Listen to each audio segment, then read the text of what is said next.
যান, সুদ ঘুষ চালায়া যান, যার যা ইচ্ছা তা যা করতেছেন যদি এটা করতে থাকেন অচিরেই বিপদে পড়বেন। আরে আজরাইল নাফরমানের সামনে খুবই ভয়ঙ্কর আকৃতিতে আসে। ইব্রাহিম নবী একবার আজরাইলকে দেখতে চেয়েছিল।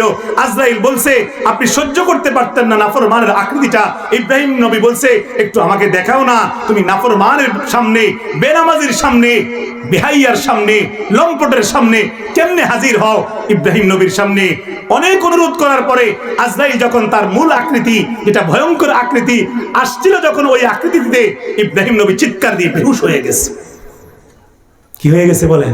বেহুশ হয়ে গেছে। তাহলে আপনি আমার জিন্দেগি কোন দিকে যাইতেছে? কোন দিকে যাইতেছে আপনার আমার জিন্দেগি? যেই দিকে যাচ্ছেন আজরাইলকে দেখেই কলিজার পানি শুকায় যাবে।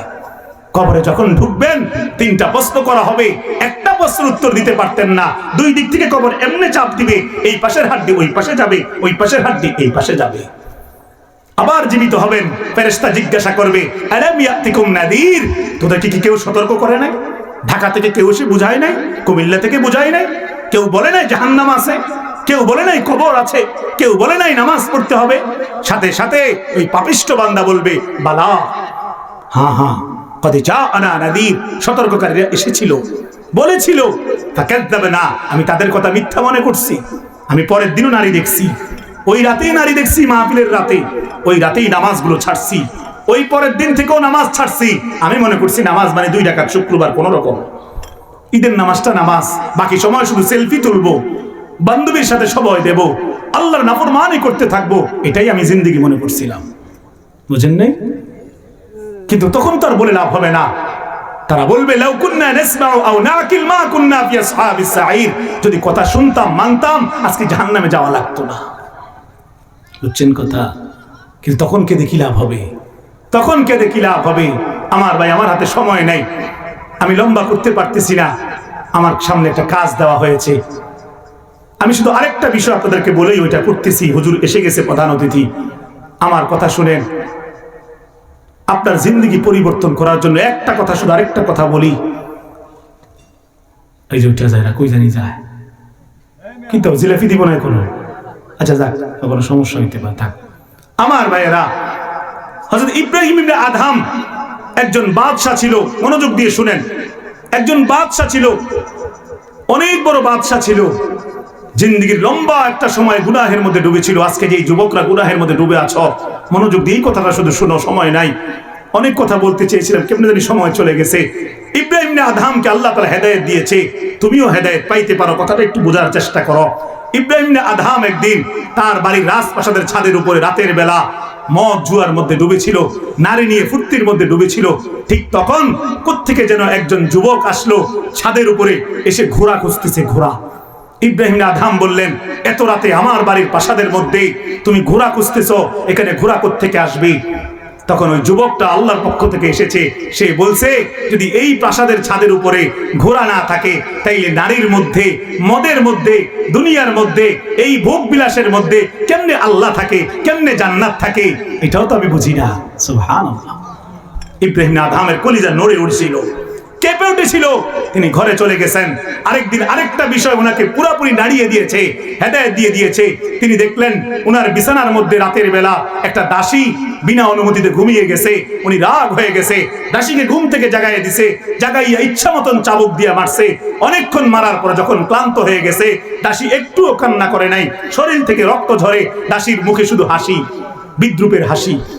ইব্রাহিম আদহাম বললেন, কেন হাসতেছো তুমি? এত মারলাম, রাগ উঠলো না তোমার? তুমি হাসতেছো, কষ্ট হয় নাই তোমার? ওই দাসী বলল, আমি মাত্র একটা দিন ভুলে আজকে একটু আরাম করতে চাইছিলাম, এখানে বসে দেখলাম বিছানাটা কেমন, আমার চোখে ঘুম এসে গেছে সারাদিনের কষ্টের কারণে, কাজের ক্লান্তির কারণে, একদিন ঘুমানোর কারণে আপনি আমাকে এতগুলো চাবুক মারলেন।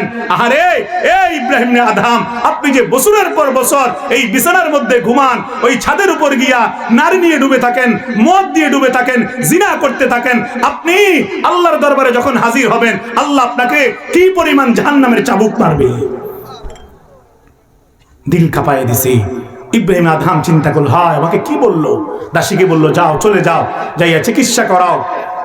এবার খুব গভীর ভাবে চিন্তা করলো, জিন্দেগি তো গুনার মধ্যে ডুবাইয়া দিলাম, না আর গুনাহ করা যাবে না, আর জুলুম করা যাবে না, নফসের উপর আর জুলুম করতে পারি না। এই কথা চিন্তা করে রাত গভীরে কাউকে না বলে ঘোড়া নিয়ে সোজা জঙ্গলে চলে গেছে।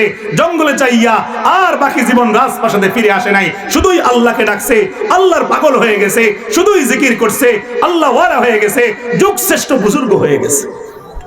তুমি যুবক কয়টা গুনাহ করছো? তুমি চাইলেও আল্লাহ তোমাকে আল্লাহর ওলির খাতায় নাম উঠায় দিবে। শুধু গুনাহ ছাড়ো, শুধু চোখের পানি ফেলো, শুধু তওবা করো, শুধু নামাজ ধরো, শুধু নারী নামের এই জিনিসটা ছেড়ে দাও, এটা তোমাকে আল্লাহ দিবে। যথাযথ সময়ে তোমাকে দিবে।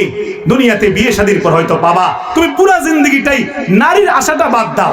আমি বললাম নারীর আশাটা বাদ দাও, ভাগ্যে থাকলে বিয়ের সময় শুধু পাইলেই হইল, এটা ছাড়া এটা তোকে বিয়েই নাই মনে করো।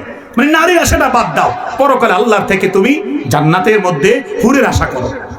বিশ্বাস করে নাও আল্লাহকে, ঈমানটা নিয়ে নাও। আল্লাহ বলেছেন ওয়া হুরুল আইন কামসালিল লুলুল মাকনুন, ডাগর ডাগর চোখওয়ালা মুক্তার দানার মতন কেউ টাচ করে নাই এমন চমৎকার সুন্দরী হুর, যেগুলো থুতু ফেললে জমিনের মধ্যে পানির মধ্যে মেশকের ঘ্রাণ হয়ে যাবে। কতটা চমৎকার সুন্দরী নারী, যার আমল সুন্দর হবে তাকে আল্লাহ শুধু 70টা না 70,000 হুর দিয়ে দিবে। কারণ মালিকের জন্য হুর বানাইতে বেশিক্ষণ লাগে না, তিনি কুন বললে ফায়াকুন সাথে সাথে হয়ে যায়। তোমার আমল যদি সুন্দর হয় তোমাকে 70,000 দেওয়া হবে, 70 কোটি নারী দেওয়া হবে। কত নারী তোমার প্রয়োজন সেখানে তুমি পাইবা। আজকে তুমি আল্লাহকে মেনে নাও, সেদিন আল্লাহ তোমার কথা মেনে নিবে। ওয়ালাকুম ফিহা মা তাশতাহি আনফুসুকুম ওয়ালাকুম ফিহা মা তাদউন। ও বান্দা, ও আল্লাহর বান্দা, আজকে তুমি মেনে নাও, সেখানে তুমি যা চাইবা তাই পাবা। আজকে ধৈর্য ধরো, আজকে কষ্ট হবে, নিজেকে গুটায় নাও। হাসান বসরি বলছে গোটা পৃথিবীর সবাই গুনাহ করুক, তুমি ফিরে থাকো। হাসান বসরি বড় বুজুর্গ বলছে তুমি ফিরে থাকো, তুমি জান্নাতে যাবা। গোটা পৃথিবীর সবাই নেক আমল করুক, তুমি একা যদি দুষ্টামি করো, খারাপ কাজ করো, তুমি জাহান্নামে যাইতে হবে। কারণ আল্লাহকে যত রহমান মনে করো, আল্লাহ কিন্তু রাগীও। তিনি কিন্তু কহ্হার, তিনি জাহান্নাম বানাইছে, তিনি জান্নাত বানাইছে। তোমার চেয়ে বহু নাদুস নুদুস মানুষকে, লম্বা লম্বা যুবকদেরকে, ওই যে আদ সামুদ জাতিকে আল্লাহ শেষ করে জাহান্নামে পাঠিয়ে দিয়েছে। তোমার চেয়ে বহু লম্বা ফেরাউনকে আল্লাহ জাহান্নামে পাঠিয়ে দিয়েছে। সুতরাং গুনাহ কইরো না, গুনাহ কইরো না যুবক ভাইয়েরা আমার। নাফরমানি ছেড়ে দাও, বেনামাজিগিরি ছেড়ে দাও, দুষ্ট বন্ধুর পাল্লা ছেড়ে দাও, ছেড়ে দাও, ছেড়ে দাও। বলো ইনশাআল্লাহ কারা কারা নামাজ পড়বা? হাত তুলে আল্লাহকে বলো, বলো ইনশাআল্লাহ, বলো গুনাহ করবো না আর ইনশাআল্লাহ। মন থেকে বলো ইনশাআল্লাহ। হাত নামাও। মনের মধ্যে অস্বস্তি আসতেছে, হুজুরে কইছি আর কি, আমি স্বীকার করলাম আর কি, সবার সামনে হাত না তুললেও পাই নাই, দেখা যাই আবার করবো না ভাইয়া না, এ যাই আবার করবো, এই কথাটাই তোমার কানের মধ্যে শয়তান বলাইতেছে। আর যদি মনের মধ্যে যেটা আসে থাক, আর করতে হবে না, নাহলে দেখি না একটু চেষ্টা করে, একটা সপ্তাহ না করে দেখি, গুনার কাজ না করে দেখি, দেখবে 1 সপ্তাহ পরে তোমার দিলের মধ্যে আল্লাহ তাআলা মজা দিয়ে দিবে, আল্লাহর মহব্বতের স্বাদ দিয়ে দিবে। যালিকা আজকা লাকুম, দিলে প্রশান্তি পাইবা। আমি বললাম চোখে পানি আসবে, হৃদয় কেঁপে উঠবে। আল্লাহর ডাকলে, আল্লাহকে ডাকলে, জিকির করলেই মজা পাইবা। তখন ওই গানের চেয়েও, নাচের চেয়েও, খারাপ জিনিসের চেয়েও কোরআন তেলাওয়াত শুনলেই মজাই লাগবে, গজল শুনলেই মজা লাগবে, দিল কাঁপবে, ভালো লাগবে। আমি বললাম তুমি চেষ্টা করে দেখো, তুমিও ফিরতে পারবা, তুমিও ফিরতে পারবা যুবক। আল্লাহ তৌফিক দান করুন, বলেন আমিন।